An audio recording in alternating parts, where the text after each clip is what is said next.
progress. Okay, Agun Erev Shabbos, everyone. Agun Chodesh Adar Rishon, Mishenichnas Adar Marbin Besimcha, which Reb Chaim Kanievsky says begins even in Adar Aleph. And the Chassam Sofer writes that we're already Marbin Besimcha on the very first day of Rosh Chodesh. So, Baruch Hashem, it's happy times for Klal Yisrael, and we're going to start our first shir today with the subject Davar, Yafeh v'itai. So important announcements. There's still room on our upcoming trip. We're leaving in about a week to, in the footsteps of the Chida, to the historic communities in Italy of Venice, Reggio, Ancona, Mantua, Padua, Pisa, Reggio.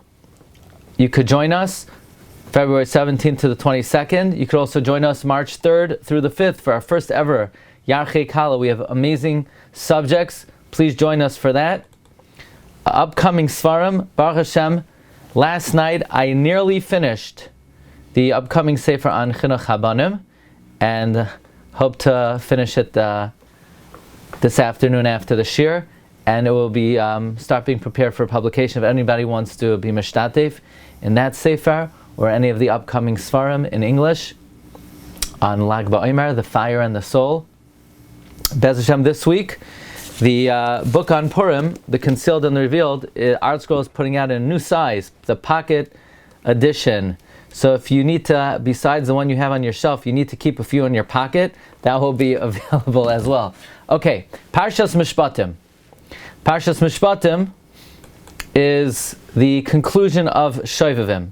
So for those who are joining this shir live, the Marmakomis are up on your screen. If you'd like to get in your inbox, go to our site, rabbidg.com, subscribe, and you will get the Marmakomis every Wednesday and Friday. So Parshas Mishpatim is the end of Shovavim. Shovavim stands for Shmois Va'era Boi B'Shalach Yisroi Mishpatim. And the Ber Heitev, in our Chaim, Siman Tafresh Pehei, he brings that Shovavim concludes in the parsha of Ki Sikne Eved Ivri. So now we see that our parsha, Mishpatim, is really very timely, because the subject of Ki Sikne Eved Ivri is the conclusion of the time of the year of Shovavim. Shovavim is like the bridge between Chanukah and Purim. Now Rav Meir Shapiro of Lublin, the great Rosh Hashiva of the Yeshiva Chachmei Lublin, he brings an amazing remez that these days of Shovavim, which are 6 weeks, Shmois Va'era Boi B'Shalach Yisroi Mishpatim, they're 42 days. They begin with Parshas Shmois Ve'ela. Ve'ela is for Gematria 42, because it kicks off the 42 days of Shovavim. It ends also with Ve'ela HaMishpatim. Isn't it interesting? The two bookends of Shovavim are Ve'ela Shmois, Ve'ela HaMishpatim. Both it starts and ends with Shovavim. 42, connected the 42 days of Shovavim.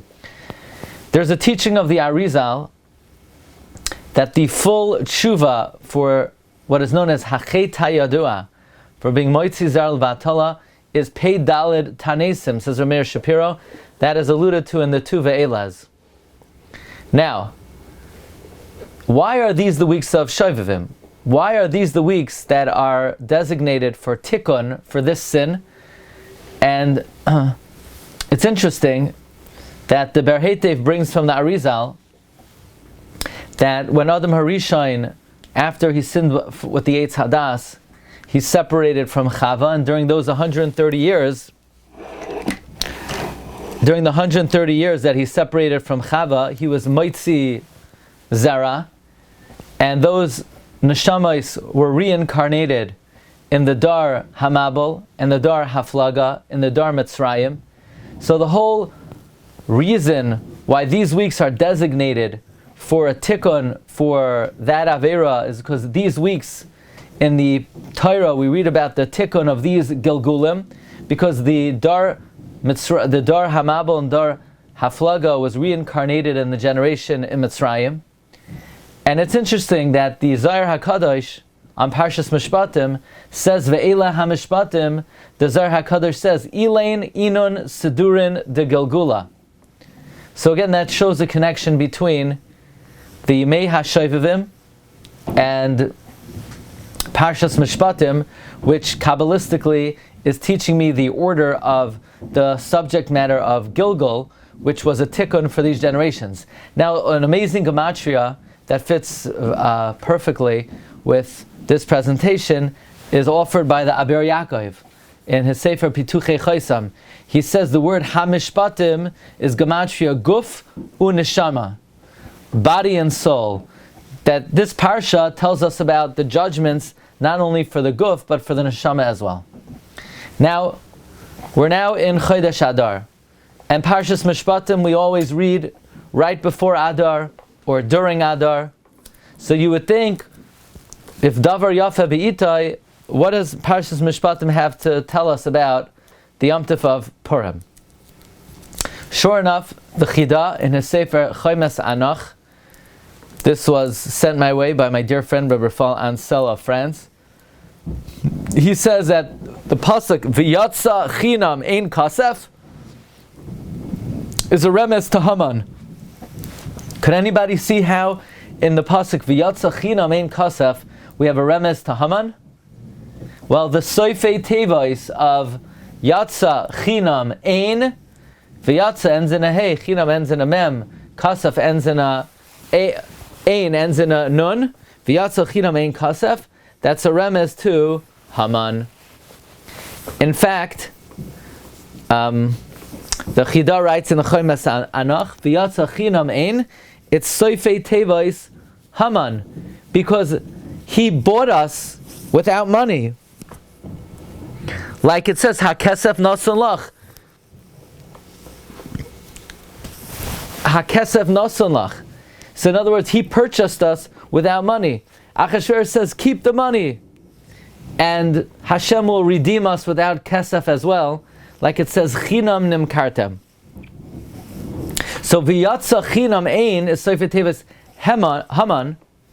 By the way, you could say the word kesef is gematria 8. Kesef is 160 is gematria 8. Why? Haman was hung on a tree.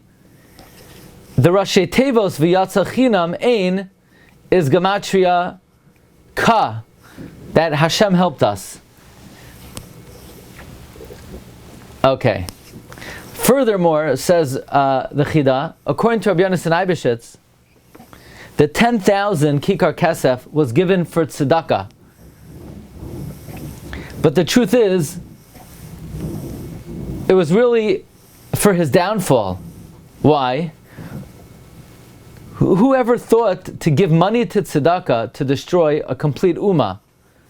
And furthermore, whatever he owned was owned by Mordechai, because Mordechai owned Haman as an Eved. So, this is the remez. V'yatsa Chinam Ein is Soifei Tevos Haman, that Achashverosh sold us b'chinam.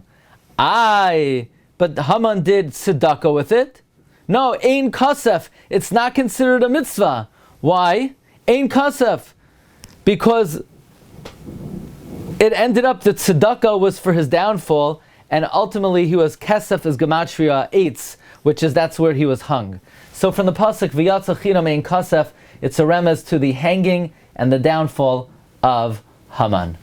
Here is another wondrous remez to the Zman of the Shana. The pasuk says Mileascha v'demacha lo yisa'acher. Mileascha is referring to the mitzvah bikurim. By the way, elsewhere in the parsha, it talks about bikurim. It says Reishis bikurei ad mascha. So it's interesting that this week's parsha we talk about the mitzvah of bikurim. Says the Imrei Noam of Jacob, Mishpatim, which is always near Chodesh Adar or in Chodesh Adar, we have the mitzvah of bikurim juxtaposed to the downfall of Amalek in Adar. In Adar, of course, we have Parsha Zachar. We're going to read about the destruction of Amalek. And in Mishpatim, we read about the mitzvah of bikurim. Bikurim is always juxtaposed to Amalek. The truth is, we find another example of this. In Parshas Kisavai, we read about the mitzvah Bikurim, and right before Kisavai, the end of Kiseitse, we talk about Mechias Amalek. So both times the Torah talks about Amalek, it's juxtaposed to the mitzvah Bikurim. What's the connection between Bikurim and Amalek? Tosfos says in the Moshe Zakenim, Chassam Sofer also writes, both Bikurim and Amalek are called Reishis. They're both called the beginning. Bikurim is Reishis Pri Ad Mascha. Amalek is Reishis Goyim Amalek. So we once explained that in both ends of the year, we destroy Amalek and we read about Bikurim. Adar is the last month before Nisan. What do? We read about Bikurim in Mishpatim, and we read about the downfall of Amalek. Likewise, Elul, which is the last month before Tishrei, we read in Kiseitse about the downfall of Amalek, we read about the mitzvah Bikurim. Because before you could have a good Reishis is either Nisan or Tishrei. You know who's going to come to cool off your Reishis? You know, in the beginnings, everyone's all heated up, everyone's excited, everyone has passion and interest. And Amalek comes, Asher Karcha Baderach, he's going to come to cool off our beginning. So in order to have a proper beginning, before we have the beginning, we got to get rid of the Reishis Goyim Amalek. So we always read about Amalek before we begin the Reishis. We read about Amalek in Kiseitse, in Elul, before Tishrei. We read about Amalek, Parshas Zachar, and Adar before Nisan. And in both occasions it's juxtaposed to the mitzvah Bikurim, because Bikurim is also Reishis, it gives us a good beginning.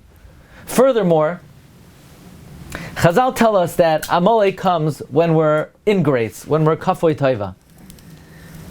Rashi says the analogy is, after the Mitzrim chased after us into the Yam, and God saved us from the Mitzrim and from the Yam, so we said to Hashem, hey Hashem, are you here?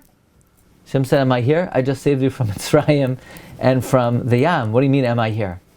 It's analogous to a father who's carrying his son on his shoulders. He saves him from the wolves, he saves him from bandits, and the kid says, where's daddy? Where's daddy? Father says, where's daddy? He throws him into the forest. You'll find out very soon where I am.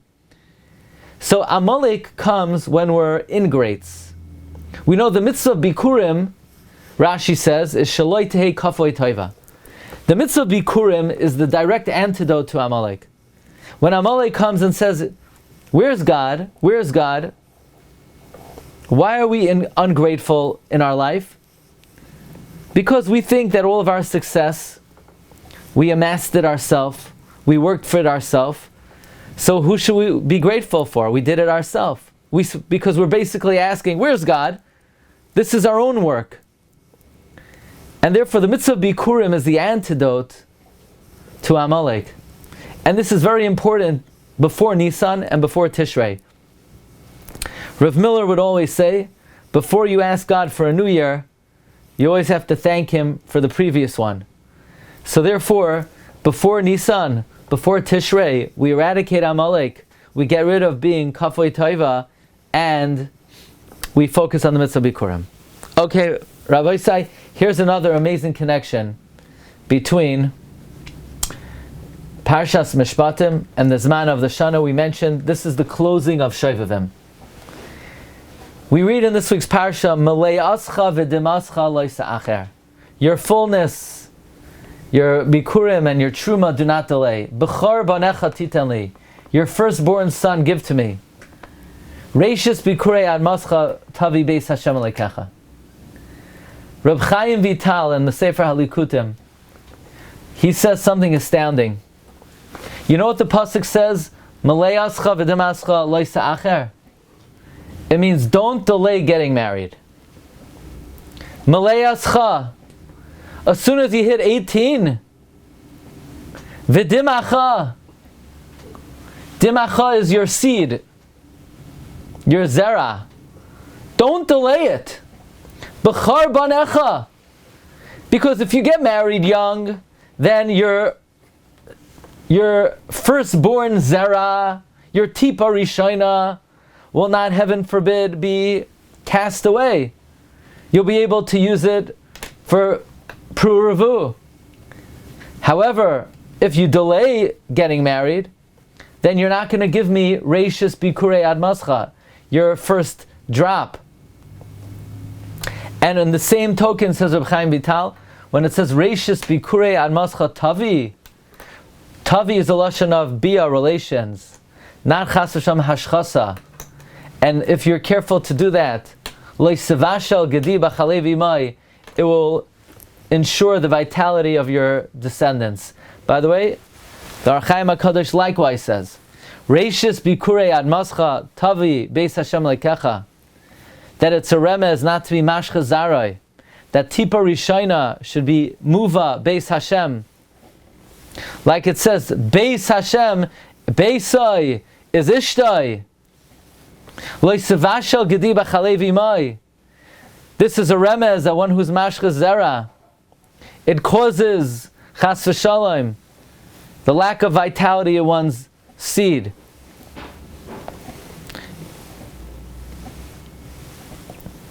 In any event, this is particularly timely as this is the last week of Parsha of the series of the year of Shovavim.